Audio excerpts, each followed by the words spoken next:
1930s, he wrote his famous book, The Cost of Discipleship, but he's probably most famous for his decision to get involved in the plot against Adolf Hitler. And it was not an easy decision for him. The Nazis were getting more and more powerful, and so many people were bamboozled by the complexity of the situation. It's very easy for us with hindsight to say, oh, I would have done this, or the church should have done this, but it was very complex, very difficult. Bonhoeffer was a man who simply wanted to do the will of God. He was the leader of an illegal seminary, an underground seminary of the confessing church. Those are the good guys who did not go along with the Nazified state church. He was not seeking to die.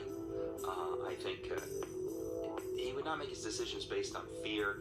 He simply wanted to know, what would the Lord call me to do? And things were changing in Germany very dramatically, and Bonhoeffer was constantly asking the Lord to show him, now what do I do? Now what do I do?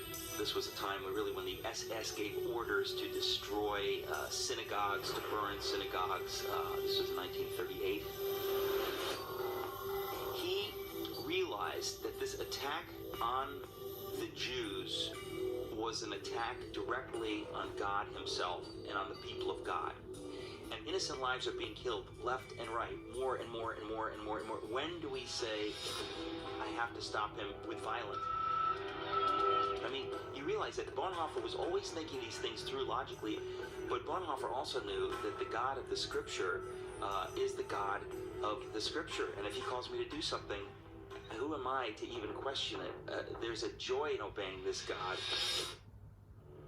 And when the time came, actually, to get involved in the plot to assassinate Adolf Hitler, he did come to the conclusion that this was what God was calling him to do, and he took action. He was very bold, and he was all about action.